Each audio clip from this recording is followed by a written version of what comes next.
अस्सलाम वालेकुम व्यूअर्स, जावा सीरीज़ की एक न्यू वीडियो में हाजिर हूँ। आज की इस वीडियो में हम जावा के अंदर 3 कीवर्ड्स के बारे में पढ़ेंगे जो बहुत ज़्यादा कॉमनली जावा के अंदर यूज़ होते हैं।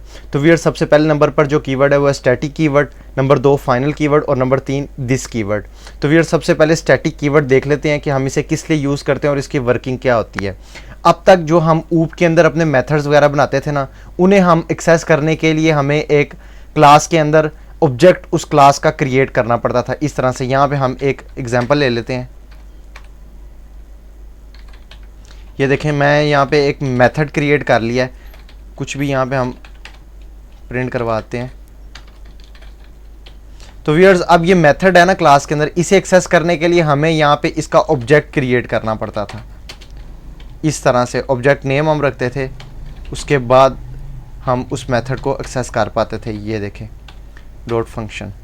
इस तरह से अब ये जो मेथड्स होते हैं ना, इन्हें हम कहते हैं इंस्टेंस मेथड्स। अगर यहां पे मैं एक वेरिएबल बना लूं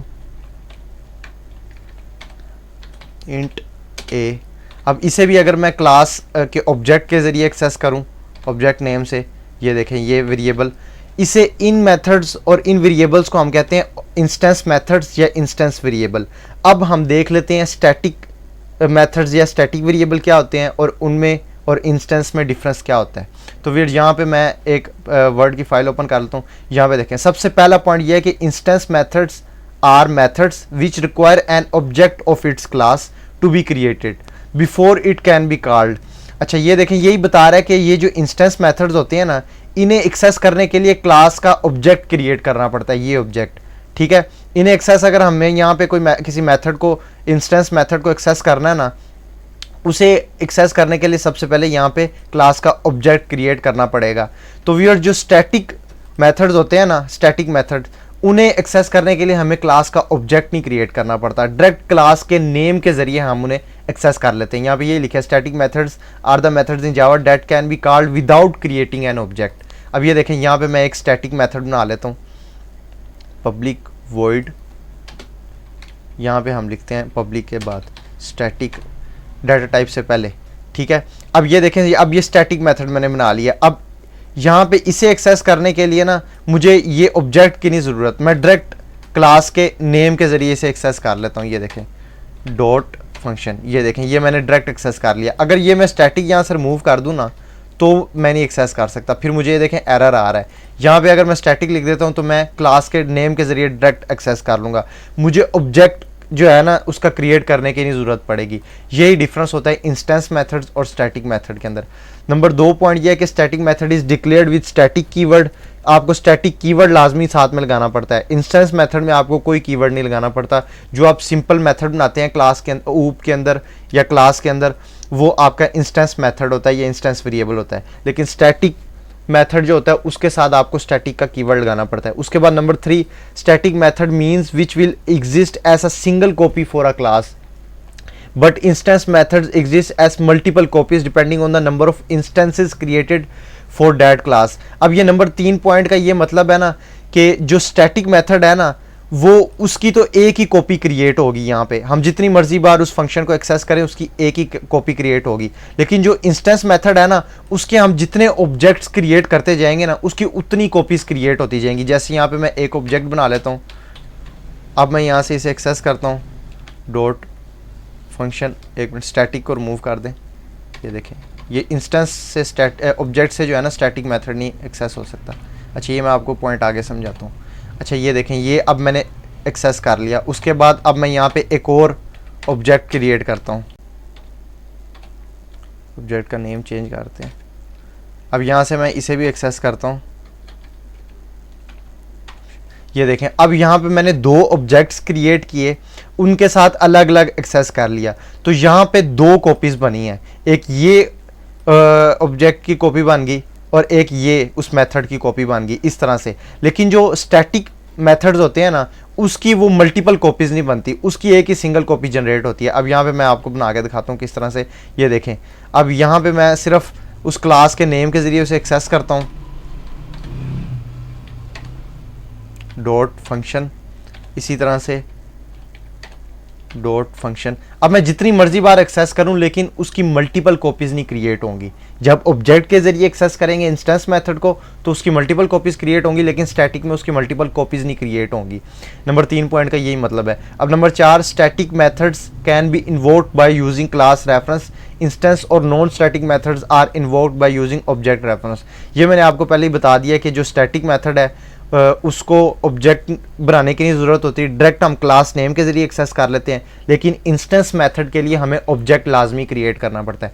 नंबर 5 लास्ट पॉइंट ये है कि static methods can not access instance methods and instance variables directly. Instance method can access static variables and static method directly. इस पॉइंट को मैं आपको प्रैक्टिकली समझाता हूँ। अब ये देखें, यहाँ पे हम एक वेरिएबल क्रिएट करते हैं इंट ए, ये क्लास से बाहर, ठीक है। अब ये जो फंक्शन है ना हमारा, ये जो मेन फंक्शन है, इसके साथ हमने स्टैटिक कीवर्ड लगाया हुआ है। अब इस फंक्शन के अंदर हम उस वेरिएबल को एक्सेस करने की कोशिश करते हैं। ये देखें, अब यहाँ पे मुझे एरर आ रहा है। ये जो है ना, ये वेरिएबल हम स्टैटिक मेथड के अंदर नहीं एक्सेस कर सकते। जो हमारा पब्लिक वेरिएबल है ना, जो हमारा इंस्टेंस वेरिएबल है, उसको हम स्टैटिक वेरिएबल के अंदर नहीं एक्सेस कर सकते। यहाँ पे मुझे उसके साथ स्टैटिक लगाना पड़ेगा। स्टैटिक वेरिएबल को ही हम स्टैटिक फंक्शन के अंदर एक्सेस कर सकते हैं। अब मैंने यहाँ पे स्टैटिक लगाया है तो ये देखें एरर मूव हो गया। अगर मैं स्टैटिक हटा देता हूँ तो दोबारा एरर आ जाता है। इसलिए जो स्टैटिक वेरिएबल है ना, वही स्टैटिक मेथड के अंदर एक्सेस होगा, लेकिन जो स्टैटिक वेरिएबल है वो इंस्टेंस मेथड के अंदर एक्सेस हो सकता है। ये देखें, अब मैं यहाँ पे ये रिमूव भी कर दूँ स्टैटिक, तब भी मुझे एरर नहीं आ रहा। यही जो है ना, ये लास्ट पॉइंट है कि जो स्टैटिक वेरिएबल है वो स्टैटिक फंक्शन के अंदर एक्सेस हो सकता है, इंस्टेंस फंक्शन के अंदर नहीं एक्सेस हो सकता। अब ये इंस्टेंस फंक्शन बन गया ना, ठीक है। अब ये स्टैटिक वेरिएबल है, ये स्टैटिक फंक्शन के अंदर भी एक्सेस हो रहा है और इंस्टेंस फंक्शन के अंदर भी एक्सेस हो रहा है, लेकिन जो इंस्टेंस वेरिएबल है वो स्टैटिक फंक्शन के अंदर नहीं एक्सेस हो सकता। यहाँ पे मुझे लाजमी फिर ये देखें, अगर मैं यहाँ पे स्टैटिक लिख देता हूँ तो मुझे यहाँ पे लाजमी स्टैटिक साथ में लगाना पड़ेगा। यही लास्ट पॉइंट का मतलब है कि static method can not access instance methods and instance variables directly. Instance method can access static variables and static methods directly.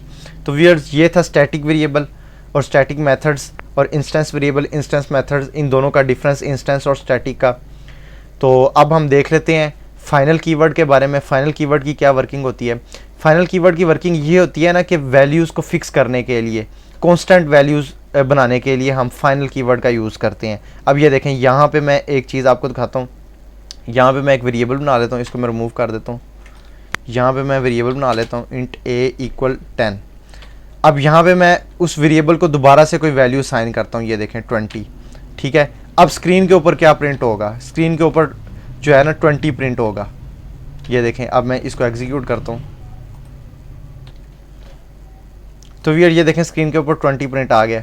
लेकिन अगर मैं इस वेरिएबल के साथ फाइनल का कीवर्ड लगा दूँ ना तो इसकी वैल्यू चेंज नहीं हो सकती। अब ये देखें मुझे एरर आ रहा है। अब इसकी वैल्यू 10 फिक्स हो गई है। ये फाइनल कीवर्ड का ये मतलब है कि हमने उसकी वैल्यू कांस्टेंट कर दिया। अब उसकी वैल्यू में, इस वेरिएबल की वैल्यू में कोई भी चेंज नहीं हो सकता, जो मर्जी हो। ये देखें यहाँ पे मुझे एरर आ रहा है।